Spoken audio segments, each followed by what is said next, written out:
3 fundos imobiliários que eu compraria hoje. Do que vocês iriam hoje? De fundo imobiliário, montar uma carteira diversificada ou iria de IPCA mais 7,89? E por quê também?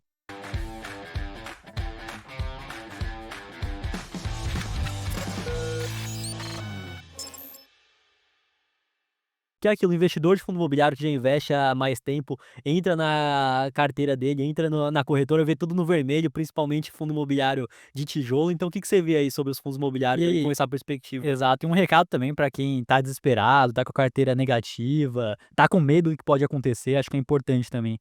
Não, tem muito investidor que realmente começou a investir em fundos imobiliários há 1 ano ou há 2 anos e está vendo a carteira no vermelho, né. Mas até serve como uma lição para todos os investidores saberem que o mercado ele é de renda variável, às vezes ele vai para cima, às vezes ele vai para baixo. A gente precisa se apegar sempre na qualidade daqueles ativos que a gente compra, né, porque uma coisa é o preço, a outra coisa é o valor, né. Então os fundos imobiliários, os imóveis, eles são resilientes e eles têm valor no longo prazo. Só que, como eles são negociados em bolsa de valores, depende muito de um cenário macroeconômico. E a gente teve uma mudança desse cenário, né. Muita gente esperava que a taxa Selic ia ficar em 9% ao ano.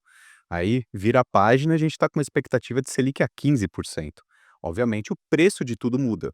O preço muda, não quer dizer que a qualidade e o valor daqueles ativos mudaram. Eventualmente está negativo em algum momento, mas a gente pode até ver que mesmo em 2025, se a gente pegar a média dos fundos imobiliários, o IFIX está em alta, né, em 3 meses está com uma alta de quase 4 ou 5% na média. Teve fundo imobiliário em 1 mês que subiu 7, 8%, quase 10% em 1 mês. Então, às vezes, o investidor ele está começando e fala: "Pô, mas é uma loucura isso, é um cassino, sobe 10, cai 5". Então a gente precisa trazer, esse bate-papo, essa lição para a gente sempre olhar mais para o valor daqueles imóveis. Eu sempre falo para o investidor: "Veja o que tem dentro desse fundo que você investe". Porque Uhum. se você estiver comprando ou imóveis de qualidade, ou ativos de renda fixa, CRIs ali, de bons emissores, você está fazendo uma boa compra. E outra coisa, não é para curto prazo. Fundo imobiliário é o melhor ativo para quem quer viver de renda, porque paga esse dividendo todo mês, e ninguém está comprando fundo imobiliário para ficar rico da noite para o dia. Não, a ideia não é ficar rico, assim, de um mês para o outro, não é para ficar comprando e vendendo toda hora: "Olha, agora caiu, esse fundo é uma porcaria, eu vou vender". Não, calma, se ele tem qualidade mesmo, o preço vai voltar. O preço ele reflete o resultado dos fundos. Então, assim, momento de calma e pensamento de longo prazo. E hoje o Tesouro IPCA mais 2029 está pagando IPCA mais 7,89%. E eu lembro quando o IPCA bateu o IPCA mais 6 primeiro, né, mais 6 que era a oportunidade da década, que é imbatível, que você compra sem olhar, aí depois foi para IPCA mais 7, agora tá quase IPCA mais 8. Queria saber a opinião de vocês. Do que vocês iriam hoje? De fundo imobiliário, montar uma carteira diversificada ou iria de IPCA mais 7,89? E por quê também? Começando pelo Rodrigão aí dessa vez. Vamos lá. Eu acho que no caso eu compraria um pouco de cada. Então teria sim ali o IPCA mais 7, 7,5, porque é uma taxa que a gente não vê todo dia. Então desde 2010, quando o Tesouro está sendo negociado, ele foi negociado antes, né? Mas desde 2010 que levantamos esses dados, em 2 ou 1,5% dos dias essa taxa estava disponível. Então é muito importante a gente ter ela travada. Mas também tem muita opção em fundos imobiliários. E como a gente já comentou aqui, estão com muito desconto, laje corporativa muito desconto, logística também.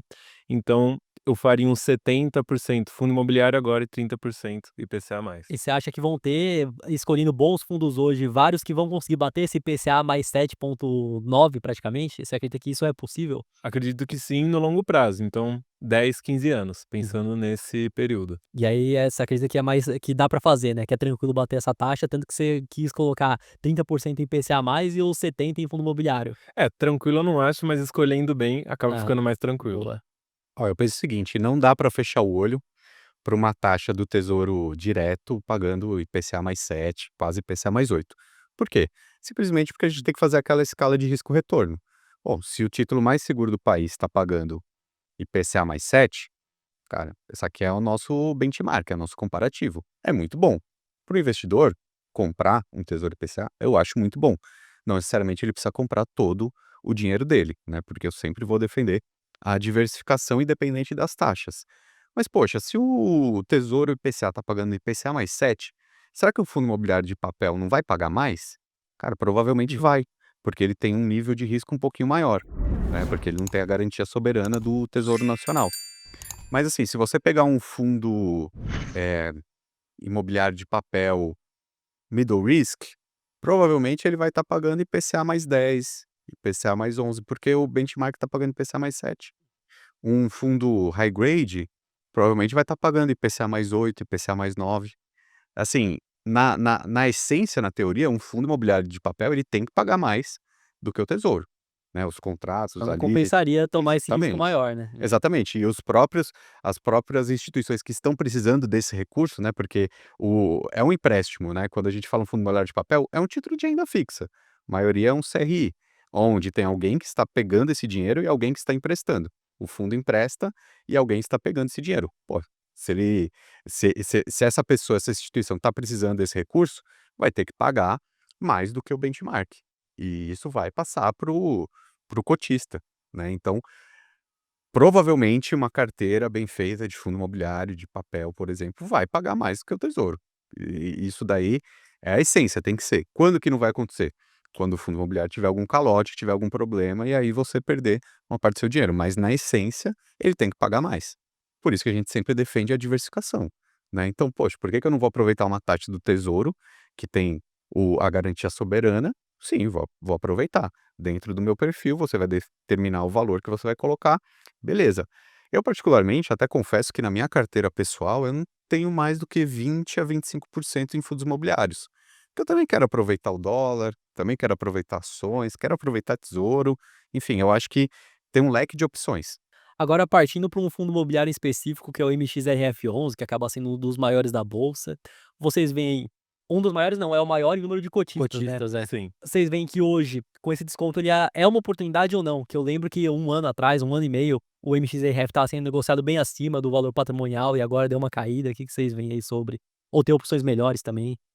Eu considero que o MXRF11, ele é um fundo middle risk, né, eu acho que é legal a gente trazer ele sempre como exemplo, porque tem muito cotista, eu acho que em muitos momentos, ele até serviu como uma lição, um aprendizado para o investidor brasileiro, principalmente no ponto de comprar caro, né, cara, teve momentos que o MXRF, assim, por ter ficado muito famoso, sei lá, o PVP dele bateu 1,10, chegou, sei lá, quase 1,20.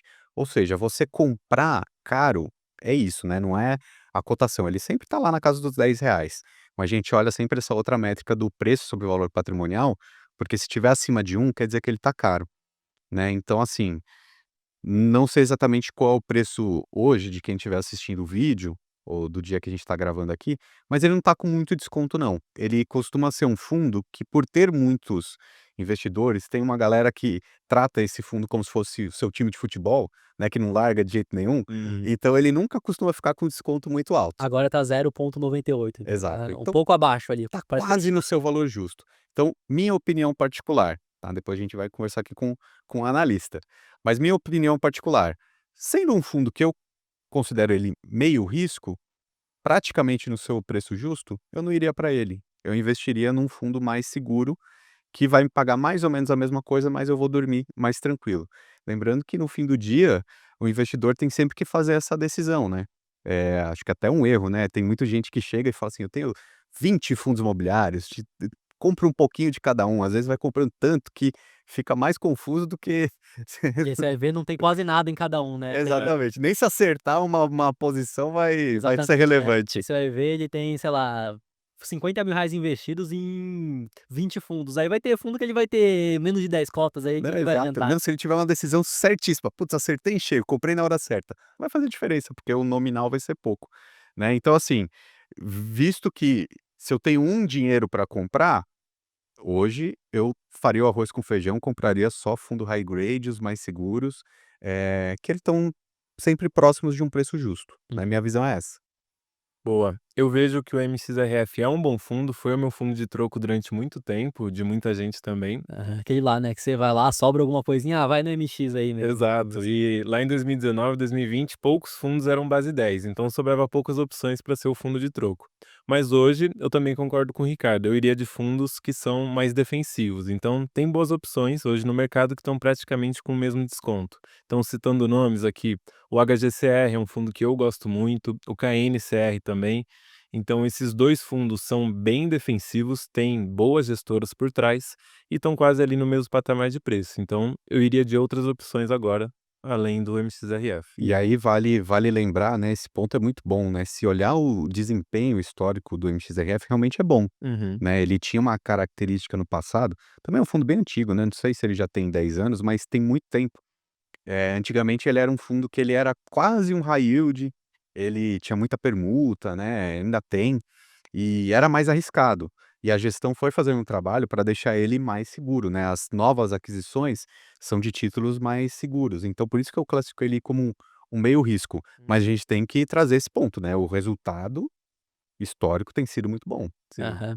Ele é de 2012, aqui Ah, o já tem tempo. então já Antigo. tem um histórico bom, mas eu vejo que parte dessa performance ter vindo junto, acredito eu, que é porque foi um dos primeiros fundos imobiliários que trocou para ser base 10, né, então, É. O famoso isso aumentou a liquidez, aumentou o número de investidores e eu fez acho ele que ficar mais conhecido. foi a maior tacada de marketing da história da indústria de fundo imobiliário no Brasil, né.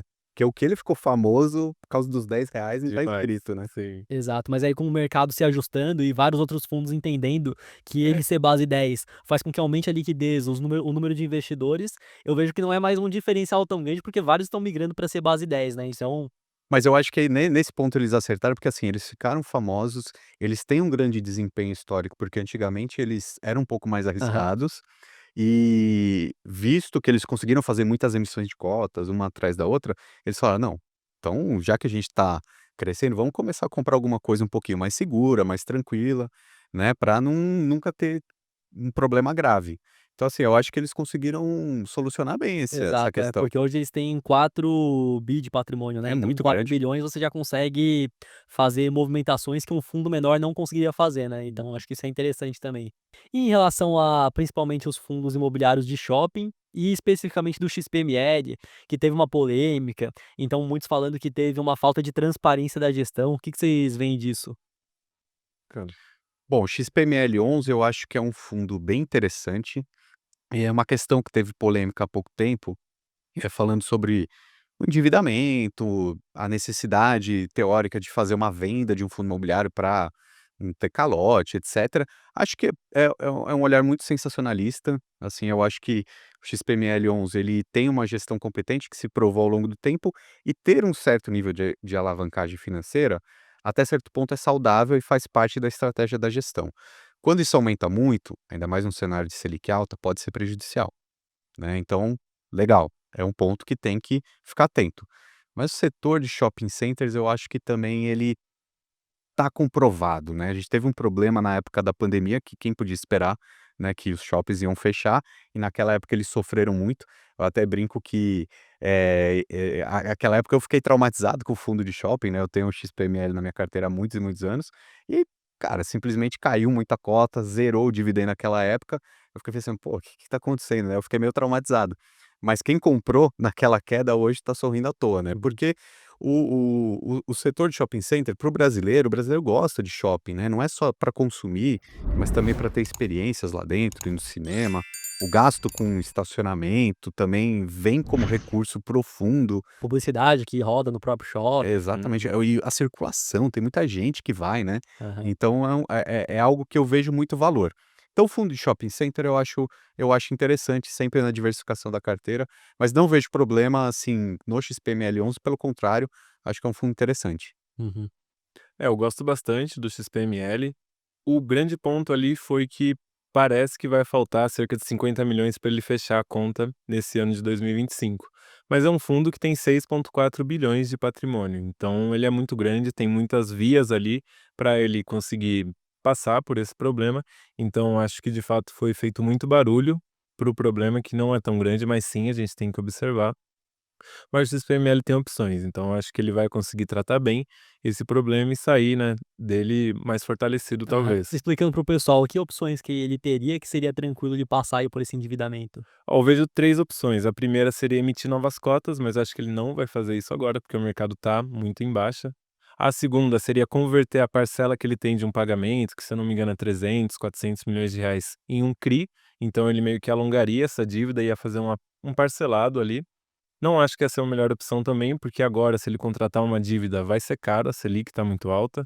E a terceira opção, que aí sim, acho que é a mais plausível, aqui eu acho, o mercado também, que é ou vender parte de algum imóvel, se ele fizer uma pequena venda ali, ele já consegue saldar o que ele tem que saldar, ou vender também parte de outros fundos imobiliários, que ele tem um pouquinho ali também no seu patrimônio líquido. Então, no fim do dia, eu acho que ele vai fazer isso, tem até o final do ano para conseguir fazer essa negociação, e acho que não tem grandes problemas. Aham, acho que o ponto que teve em relação a esse fundo é que as pessoas, achavam que tem que ser para amanhã, tem que ser nos próximos 15 dias que ele vai ter que resolver isso, sendo que ele tem ainda um certo tempo para conseguir ver a melhor solução para ele conseguir lidar com esse endividamento, né, Matheus? Aham. E eu acho que vale uma lição importante aqui para o investidor também nesse caso do XPML, que é o seguinte, o investidor, ele está lá na casa dele, sentado no quarto dele, ele pode ter todas as opiniões que ele tiver, mas ele precisa lembrar que tem uma equipe de gestão que sabe o que está fazendo lá atrás, né? Então, assim, tem muita gente que começa campanhas aqui na internet de tipo, não, aquela gestão é incompetente, não está alinhada com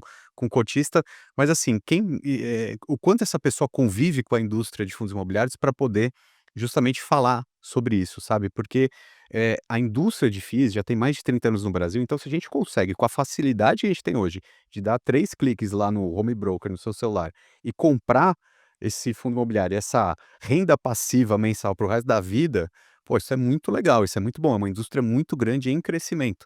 Então a gente não pode simplesmente chegar lá na nossa casa e começar a criticar: "Não, aquela gestão incompetente, aquele ali tá tudo errado, tem que vender o imóvel rápido, XPML, porque senão vai dar calote". Cara, a gente não precisa ter esse desespero, né, a gente precisa sim acreditar na gestão do fundo que você investe, tá. Eu acho que esse é um ponto, a gente tem que lembrar, pô, a gente tá com um analista aqui de fundo imobiliário que falou: "Cara, a gente tem a opção A, B e C". Cara, você acha que a equipe de gestão lá do fundo não destravou todas essas ideias? Tem planilhas e planilhas contando: "Não, vamos fazer isso". Cara, não, vamos vender um imóvel, mas pô, não vou vender um imóvel a preço de banana.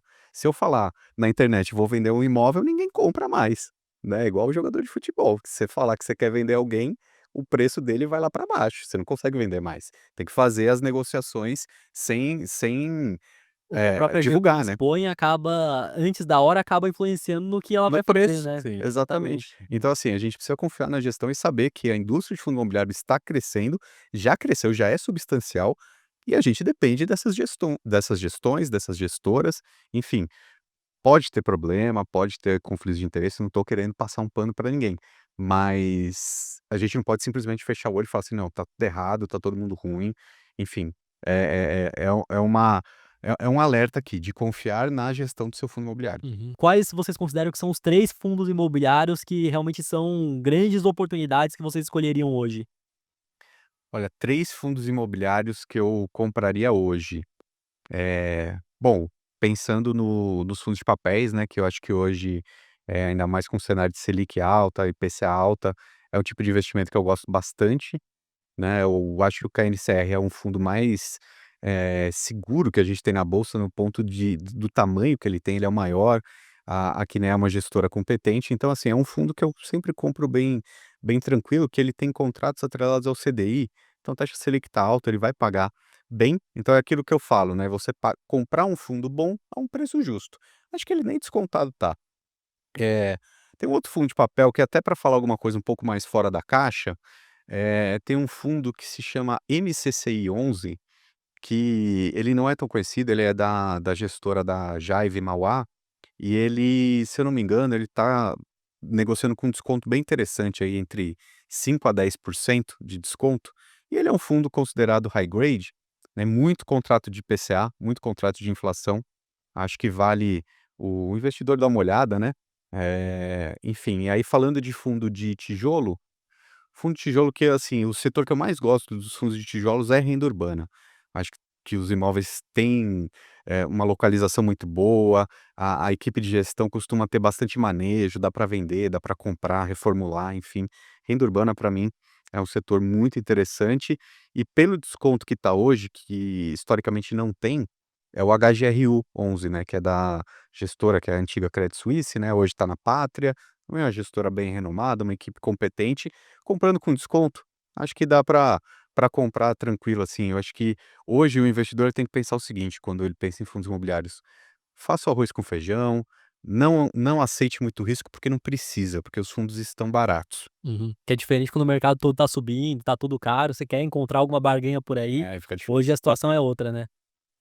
Bom, vou começar com um de logística e não vou falar os clássicos, né, BTLG e HGLG. Vou para um que é menos conhecido, mas que eu gosto bastante. É o BRCO11, ele é da gestora Bresco, ele tem bons imóveis também, bons locatários e também tem parte ali no last mile. Então foi o que a gente falou aqui, que são imóveis que estão nos centros urbanos, e aí dá para cobrar mais, é mais difícil dos inquilinos quererem sair. Então BRCO em logística. Em shopping, eu gosto muito do HGBS11, principalmente porque ele já está há muito tempo no mercado, então ele já se provou no tempo. É da gestora Red, que agora está no Pátria também, então uma grande gestora, e eu gosto bastante, tem mais de 20 imóveis. E por último, falando de um híbrido que eu acho bem legal, porque eles são mais defensivos, porque misturam ali 2 setores, então estão expostos a 2 riscos diferentes, mas também estão diluindo esse risco. Então eu gosto bastante do KNRI. Eu acho que, pô, tá na Quiné, é um grande fundo que a gente tem. Recentemente, um fundo, acho que estrangeiro, se eu não me engano, saiu dele de uma posição, então ele caiu bastante na sexta-feira e tá num bom preço hoje, então eu iria desses 3.